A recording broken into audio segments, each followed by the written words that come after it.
سلام دوستان، با بخش دوم از آموزش ویلنبندی در شبکه‌ها در خدمتتون هستم.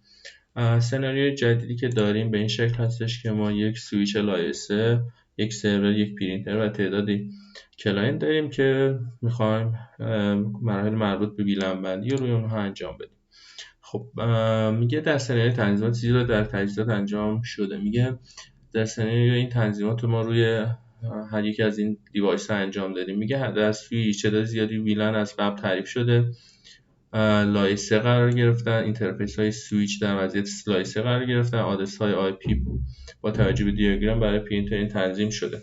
میگه کاری که ما باید انجام بدیم در سویچ پس از حذف ویلن های از قبل تعریف شده، ویلن های جدید رو بر اساس دیاگرام، بر اساس این دیاگرام ایجاد کنیم. خب اولین موضوع اینه که ما بریم اول اینکه لایه های ما، اول اینکه ما بریم اون دیتابیس رو قرار بدیم، حذفش کنیم. دیتابیس ویلن های ما توی بخشی به اسم فلش قرار داره، شو فلش.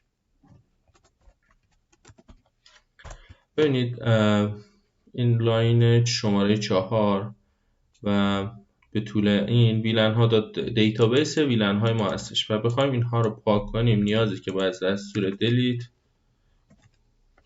فلش و نام اون فایلی که میخوایم حذف بشه vilan.dat و اینتر.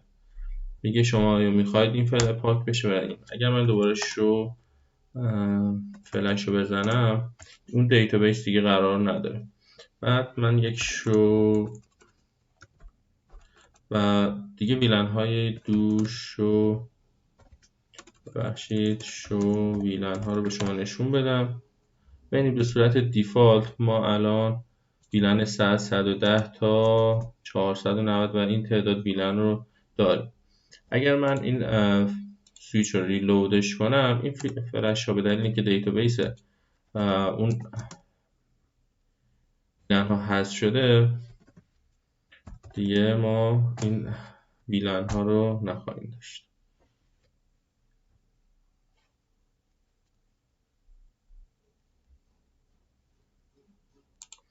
خب من enable show ویلن.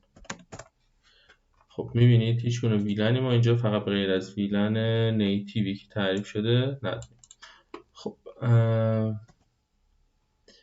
بعد از اون گفته شده که ما چه تنظیم انجام بدیم. منظور حفظ ویلن ها حذف پاک کنید، سویچ را ریلود نمایید و در این ویلن ها را ایجاد نمایید. یک ویلن 10 و 100 برای سرور و پرینتر میخواد. بنابراین ما میریم تو بخش کانفیگریتی، ویلن 10 نیم پرینتر بود یا سرور پرینتر و ویلن 20 نیم سرور و شو ویلن.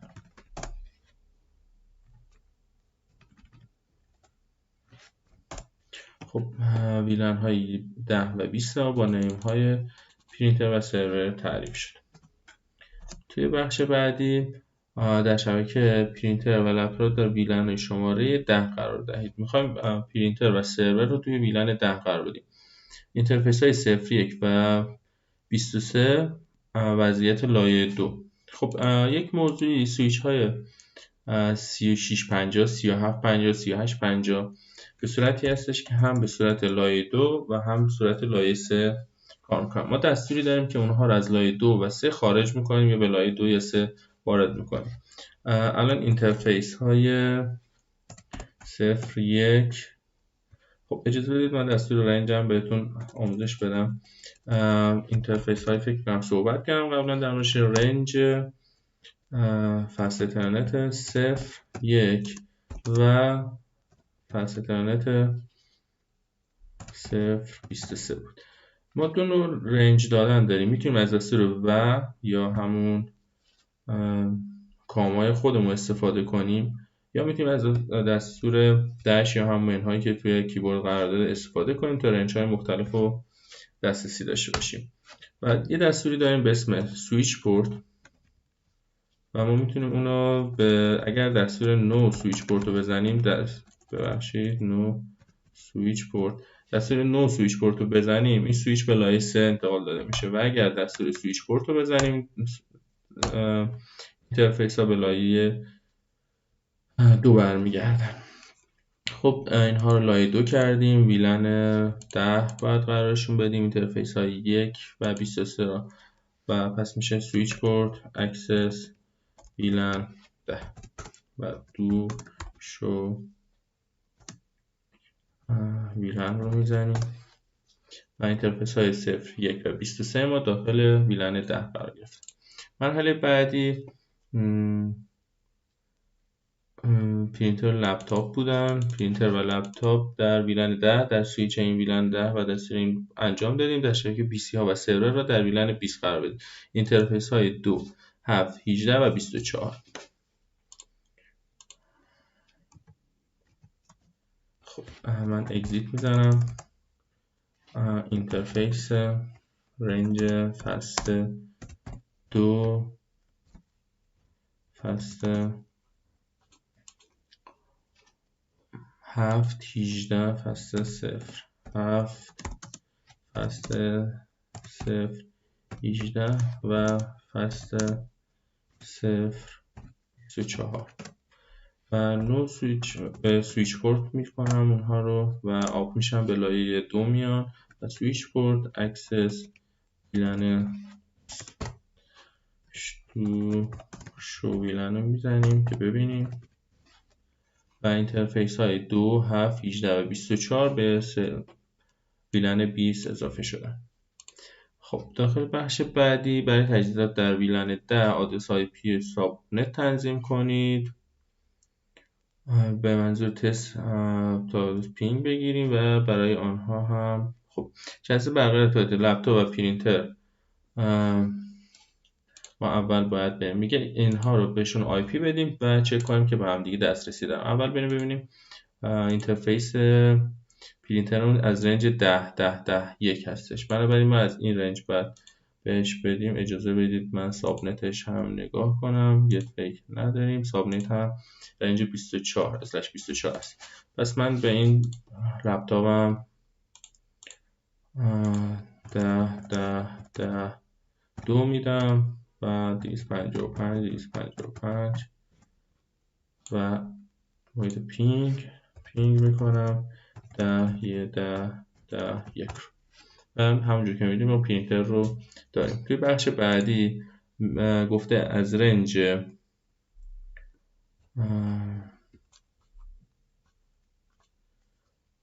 سرورمون به اون اینترفیس های پی سی ها آی پی بدیم و اون سرور رو پینگش کنیم.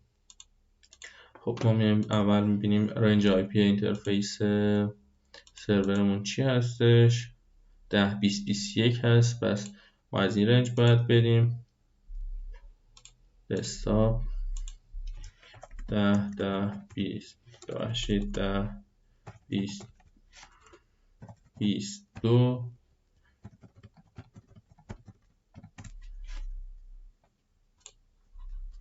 و پینگ میکنیم 10 10 ببخشید 10 20 21 رو زید نه آی پی سرور فکر میکنم اشتباه زدم 10 20 21 هستش و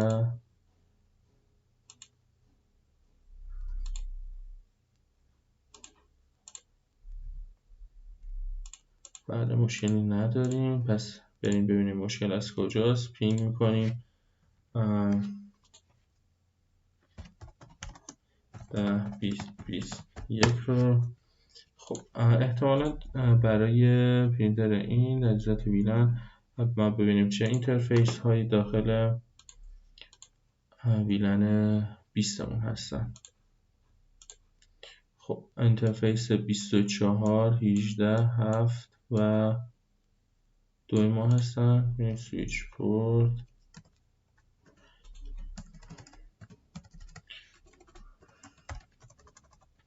شو ویلن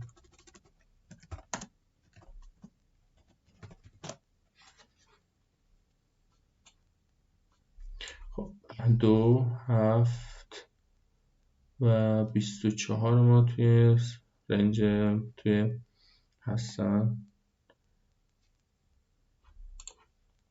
خب من این سیستم تستش کنم تا بررسی کنیم مشکل چیه. 10 2 2 20 23 و 255 255 255 0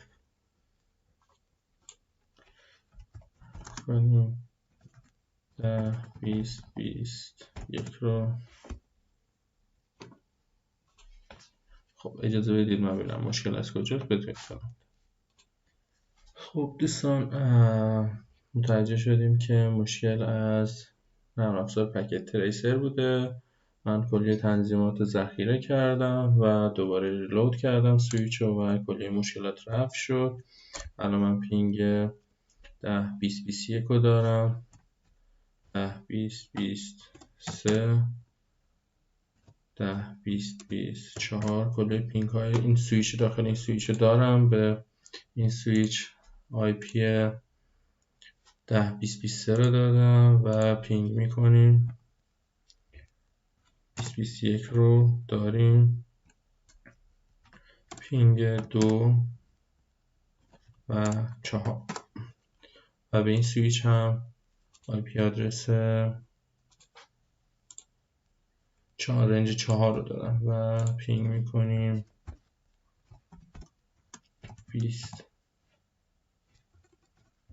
10 20 21 و همونجور که میبینید ما پینگشو داریم. و اگر من آدرس آی پی از رنج 10 هم به هر یک از این سیستم ها بدم، توی ویدیو قبلی توضیح دادم، ما امکان پینگ پرینتر رو نداریم. 10 10 1 و من الان پینگ میکنم. ببخشید من از این رنج نباید بدم، از این آی پی آدرس نباید بدم چون میخوام پینگش کنم. پینگ 10 10 10 و 1 همونجور که میدید به دلیل اینکه توی داخل ویلن دیگه قرار داره امکان پینگ اون وجود نداره.